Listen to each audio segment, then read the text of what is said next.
Another brand new 3-story modern house here in BF Homes, Parañaque. Merong lot area na 204 square meters at may floor area na 310 square meters at facing southwest ang orientation. Samahan niyo ako mag-house tour. Nasa loob to ng safe, gated, and flood-free subdivision. So no worries sa mga baha-baha. Meron kang pocket garden dito sa harapan. At ito na ang iyong pedestrian gate. Pasukin natin.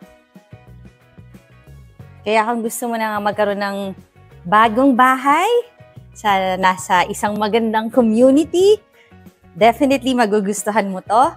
Meron tayo ditong another pocket garden. Pupunta tayo sa 3-vehicle carport na fully covered up to here. So, hindi mababasa ang sasakyan. Ang ganda ng kanilang ceiling. Tapos, kasya dito kahit yung mga SUV o yung mga van. Ito na nga yung papunta sa iyong helper's room at sarili niyang bathroom. Ito yon. Talagang katatapos lang nitong house na to. Tapos, may access din dito papunta sa iyong daily kitchen. So, iyon yung door. Kung sakaling may dala ka mga groceries, ayan, pwede ka ditong dumaan papunta sa iyong kitchen. Up to here, naka-fully covered din. Ito naman yung pinaka-porch area. Maaliwalas tong bahay na to kasi may malaking window dito or fixed window. Mga design. Oversized yung kanyang main door. Bago natin ipagpatuloy ang ating house tour, request ko rin na i-click mo na yung subscribe button ng ating channel na Home Search Philippines para updated ka lagi sa mga videos sa magagandang bahay.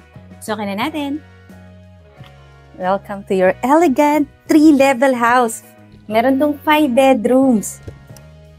At ito na nga ang iyong open layout living area, fully air-conditioned. So, makakita tayo ng mga AC sa ating house. Tapos, meron din ditong mga sliding doors.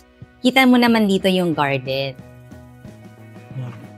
Kaya naman napaka-liwanag dito during daytime kasi itong mga glasses na to, tumutulong siya magkaroon ng natural lighting sa iyong house. Tapos dito pwede ka rin maglagay ng TV just in case kasi may mga outlet na dyan. Ayan nga yung ating AC. At may powder room. Cute siya. Under the stairs.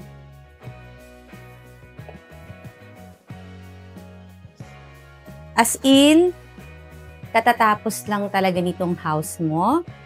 Kaya, konting cleaning na lang. Tapos, dito naman ang iyong dining area. Dito sa dining area, yan, maglalagay ka na lang ng chandelier dyan. Tsaka meron kang drop ceiling para emphatic na ito ang iyong dining area na kasya ang 6-seater dining set. Pwede rin dito maglagay ng TV kung ikaw yung tipong kumakain.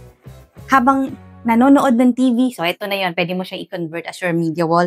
Ayun yung mga outlet. Tapos, just the same, maliwanag during daytime dahil another sliding door that leads to your garden. Double na rin yan as your open lanay. Ayun na naman, another AC. Tapos, meron kang center island. Maglalagay ka na lang dito ng mga chairs. Mga 2 or 3, baka kasya pa. Mga stool bars. Tapos, ito naman ang iyong prep area. Sa ilalim nito, may mga malalaking drawers. Para marami kang storage dito sa iyong kitchen.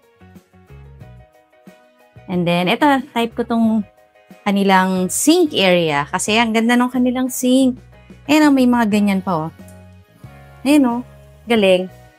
Tapos, maliwanag din dito kasi meron ka na namang another sliding window. Tapos ito naman ang iyong lutuan. Meron kang induction booster. Lalagyan pa to ng range hood. Nice din yung kanilang mga tiles na ginamit.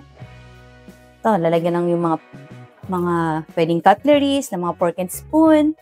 Ito naman, mga food pantries. Tapos, kompleto na tong kitchen mo. As in, meron ka ng Elba na microwave. May oven ka dito. Tapos, across, meron kang double door refrigerator. Brand new yan. Tapos dito ka na lang maglalagay ng mga iba mong mga kitchen appliances. And there's a door leading to your daily kitchen. Doubled as your laundry area kasi meron kang front load washing machine and dryer. Tapos kung alala nyo, na-mention ko, Ito yung papunta sa ating 3-car garage. Ito yon.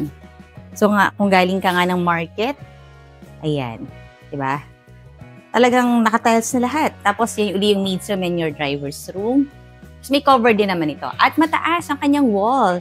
So in terms of privacy, very good itong iyong future house. Tapos yung mga neighbors mo dito, all brand new houses.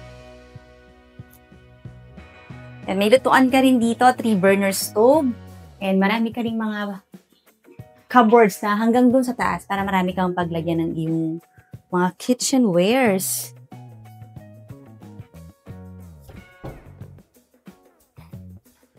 Balik tayo dito sa ating living area para naman makita nyo na ang 2nd floor and 3rd floor. Good to sa mga big families kasi nga may 5 bedrooms. At bago natin ipagpatuloy ang ating house tour naman sa ating 2nd floor, request ko rin na i-like mo na yung Facebook page ng Home Search PH kasi nandun yung mga pictures nito at para makakita ka pa ng ibang houses. Let's go up.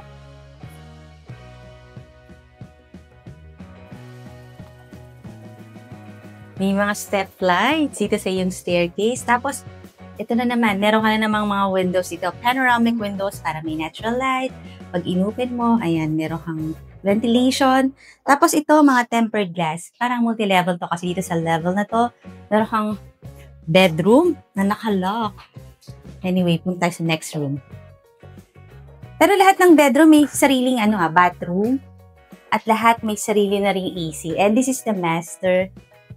Ay, hindi pa pala ito yung master bedroom. Pero kasi malaking bedroom din siya. Ayan, may AC na. Actually, lahat. Lahat ng rooms, may AC.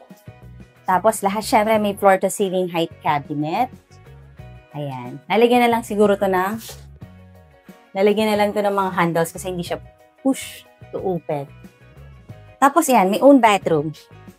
Modern look or elegant looking bathroom. Anyway, lahat naman ng mga bedroom sizable, parang ganitong kalalaki. So, ayun diba? Parang multi-level siya. Meron kang 3 steps doon, tapos ito na yung 2nd level. Tapos meron kang cabinet dito. Nalagayan mo ng mga pwedeng linens, pwedeng mga bags. Tapos meron ka ding, ayan, mga outlet. Ito na talaga ang master bedroom. Kasi, ang laki rin niya, look. Spacious. Yung mga AC nito, pag ganitong kalalaki, I think na mga nasa 2.5 horsepower. Tapos, pwede kang maglagay dito ng king-size bed. Across, andun yung mga provision para sa outlets at sa cable. Tapos, yung mga nakikita nyo yan, sa CCTV naman yan. Kasi, CCTV ready na rin itong iyong house. At talaga namang ang dami mong mga windows na panoramic or ganitong lalaki. Tapos nakita mo yung mga neighbors natin. Those are all brand new houses. At isa sa mga magandang feature ng master bedroom, yung kanyang oversized or malaking walk-in closet na fully air-conditioned din. So may AC siya dito. Ito na yung Hearst closet na I think lalagyan pa ng mga handles. And this is his closet. At talagang maganda kasi ito yung door dahil hindi mag-moist ang mga damit. And this is your bathroom naman. Pahaba ang kanyang bathroom. Nice din yung kanyang shower area, double shower. Tempered glass yung kanyang mga shower enclosure. Tapos ito sa part na to, since may outlet, baka pwede ka pa maglagay dito ng vanity or sa other side. Kasi malaki naman tong yung walk-in closet. Yan, ang dami na rin naman nating nakitang bedrooms. At meron tong 3rd floor. Kaya na-mention ko na talagang good to sa mga medium-sized to big families. Kasi 5 bedrooms plus maid's room with own bathroom. Lahat may kanya-kanyang bathroom.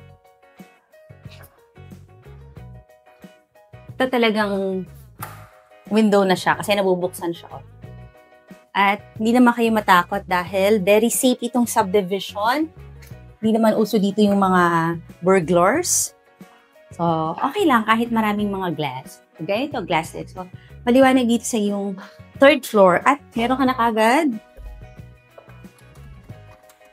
Ayan.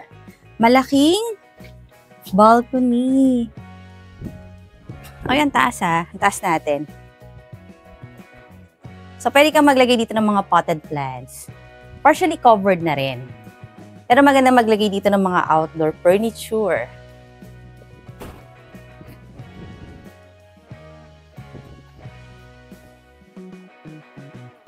Meron kang cute na space dito. Pwedeng office, pwedeng family area. So, yan. Malaki-laki pa siya. Meron ka pa mga outlet dito. And this is your 4th bedroom. Ay, ang laki ha. Ang ganda talaga ng mga bedrooms dito. Alas meron ka na rin mga provision for TV. Lahat kompleto na. Ito, meron kang design dito, drop ceiling para emphasize na dito ka maglalagay ng bed. Mas marami ka rin mga windows. May AC ka na. At ang dami mo rin closet. Wardrobes. Ayan. Floor to ceiling height. And own bathroom. Ito, pahaba rin yung kanyang bathroom.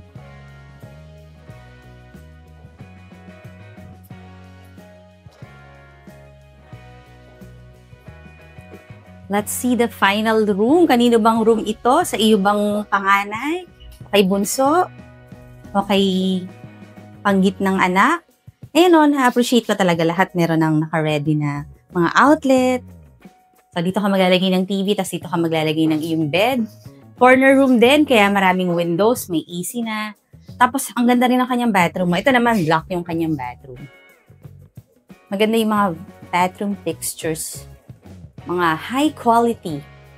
Tapos, ito na ang iyong floor to ceiling height cabinet. Mas maganda kung makita mo to sa actual, kaya tawagan mo ako, nandiyan yung number ko sa screen. Ngayon naman, request ko na i-click mo na yung subscribe button ng ating channel na Home Search Philippines, and I will see you on the next video.